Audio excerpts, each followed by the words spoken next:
To use a Godaddy domain on Shopify, you need to follow a few simple steps. First, you need to purchase a domain from Godaddy and create a Shopify account. Once you have both, log into your Godaddy account and go to the Domains section. Find the domain you want to use and click on the DNS settings.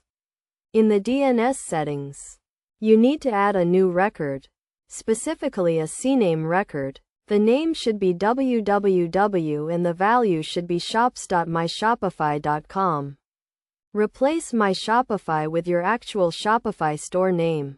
Next, you need to add a record that points to Shopify's IP address.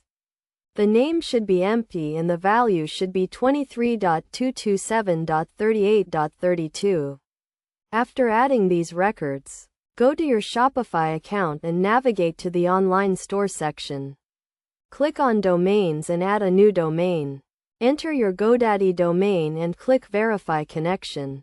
Shopify will then connect to your Godaddy domain and you should be able to see your store at your new domain. Remember to also set up email forwarding if you want to use your domain for email.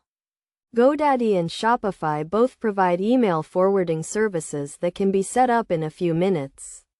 By following these steps, you can easily use your Godaddy domain on Shopify and have a professional-looking online store. Make sure to check your DNS settings and verify your connection to ensure everything is working correctly. This will help you to provide a better experience for your customers and improve your store's credibility.